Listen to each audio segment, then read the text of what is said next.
Well, we are going live now to the UK to have a chat with Carole Spiers. She's a CEO of the International Stress Management and Employee Wellbeing Consultancy. She's a regular contributor also to the Gulf News here in Dubai. And she's going to be talking to us this afternoon about, we're going to be asking her a question, really, aren't we? It's a follow-on from our entrepreneurship regular slot every Thursday here. But she's just written an interesting article asking, can entrepreneurship be taught? A very warm welcome to you, Carole. Thank you for joining us today. You're very welcome. Good afternoon. Good to hear you. Now, Thank you. Where did this come from? Where did this sort of whole concept of asking these questions actually come from? Well, I think it's a fascinating subject because the state of industry today is needing, as far as I'm concerned, entrepreneurs within it, because so many companies that are downsizing, people possibly looking for new jobs, moving on to new places, and thinking that, the grass is greener on the other side. I'm going to get out of industry and I'm going to go by myself and I'm going to go it alone. And then they sometimes end up on my doorstep as a coach and say to me, well, I'm not quite sure, Carole, if I've got what it takes. So we sit down and discuss what it might take to become an entrepreneur. And they say, well, you've been in the profession for over 20 plus years.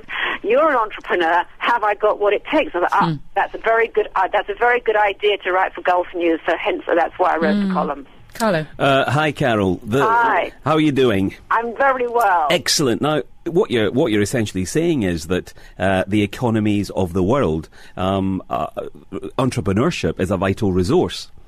Absolutely. Now, do entrepreneurs have access to the money that would allow them to kind of fuel the ideas, the innovation, the talent, the organisational skills that they naturally or educationally possess? Okay, entrepreneurship, I put forward, is the way forward. Whether you're going to go by yourself and go solo, and then obviously your question, Carlo, very interestingly put, is whether do they have the education, the knowledge, the background, and the finance, or are they going to hold on to that entrepreneurship and grow that entrepreneurship within their own businesses? And I'm going to say to you, Carlo, not everybody is it right for them to actually down tools, leave a business and go by themselves. It is absolutely not necessarily the right thing for everybody to do. Some people it is. Some people are the risk takers. Some people actually thrive on the adrenaline. When you get up in the morning and say, it's all down to me and I'm just going to change the world. Other people, it's not so. But it doesn't mean that those people can't be innovative and creative and inspiring and enthuse those people around them. So we're looking at a skill set rather than solely saying, Carlo, I'm going to go by myself, but actually I haven't got enough money to do it.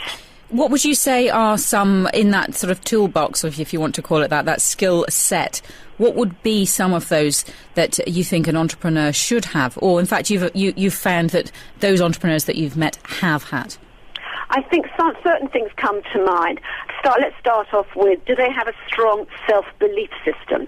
You have to believe in yourself, what it is that you're saying, what it is that you're doing. If you don't believe in yourself, then absolutely nobody else will. They have to have how I describe it as a can-do attitude. Okay. And this very much is either is it DNA or can it be taught? Another question. We may not have time for that. But nevertheless, that's another question to ask. Have you got that can-do attitude?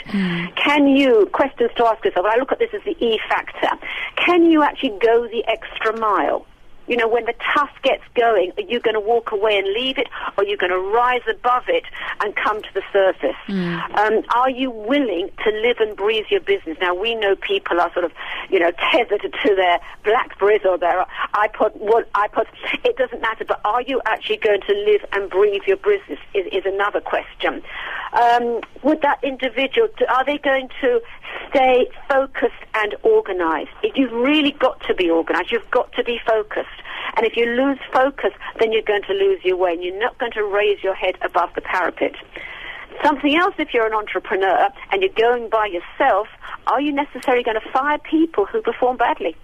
Now, that's a question. You may have your team around you, but nevertheless, you may have to let some people go. And there are some tough decisions when you are an entrepreneur. And a final one, the one that comes to mind, which is completely my area, is can you manage your stress effectively? Because it can be stressful. You're not necessarily going to have the comfort, the cozy, the security, not always now, I know, but overall the security of a larger organization. It's all down to you. You have to propel yourself in the morning. You have to get yourself out of bed. You may go from upstairs to downstairs to a room in your house, which you make into your office, and get yourself up to do that. That's if you're going solo. But if you take those skills into industry, I put forward that industry needs entrepreneurs within them. They need the person that has the vision, the focus, the innovation, and the persistence. They need somebody that has those core skills. And that way, the business will actually grow. And that's what businesses have to do today. They have to grow. But are they providing, Carole? Are they providing the incentives and the other things that people would require to pick up on their entrepreneurial qualities? If I may just also ask that, because I think you're teaching this, aren't you, as well as sort of how to be an entrepreneur? But I think surely there's a very fine line from between how far an organisation wants to teach their employees how to be, not necessarily how to be an entrepreneur, but how to engage those entrepreneurial sort of skills within the business. You could be teaching them out of a job, or you could be sort of pushing them towards then actually setting up on their own. How do you sort of define, control that? Exactly, yeah. I think it's a very interesting question, and I have to say there is a risk. There's no question of the fact. If I'm going to actually train a member of my team into what I believe are the right qualities for this business, with the entrepreneurial mindset and attitude, of course there's a risk they're going to pick up their things and leave. There's always a risk. But there's always a risk that anybody's going to leave because they're offered more money. So we know that. I come down to the here and now. I say that industry is having to manage on less people for the same amount of work, because there have been a lot of cutbacks, there's been a lot of downsizing. We've seen that in the UAE, we've seen that in Dubai, we see it in the UK, right across the world, it's there. So I put forward that industry needs to bring in the entrepreneurial skill set. Your point there, Siobhan, will they move somewhere else? They may do. But I'd also then put forward that if industry creates a healthy corporate culture where people are valued, respected, acknowledged, given due acknowledgement for the work they do, and dare I say it, are told thank you very much indeed for what you've done, people feel that true sense of value, the true sense of I belong, I feel a part of this business, a part of this company, and people are wanting to grow me, then I would say that person will probably stay. It's the same argument that you're putting forward, which I understand. So you'd never train anybody in any business to do anything. If I train you on a particular computer program, you could take your skills somewhere else. Of course there's a risk. But I have to believe in you. I have to give of my best to you as the boss, and give you the opportunity to grow and to be innovative, so you bring to the business. And yes, is there a risk? There's always a risk. And that's the nature of industry. Carole, I think 2009 was sort of been labelled as the year of survival. 2010, again, has been so-called the year of consolidation. I'm just wondering, is this really the right time to think about going solo?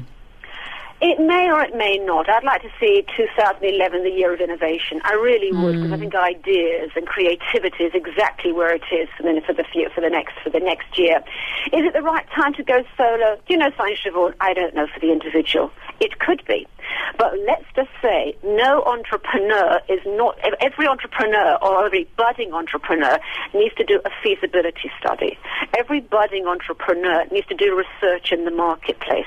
There's no point in waking up one morning and think, oh, there's a great idea, I'm going to put that into practice. I'm going to leave this business, I'm going to go somewhere else, I'm going to set up on my own. It's easy, it's a doddle. Do you know something? It's not.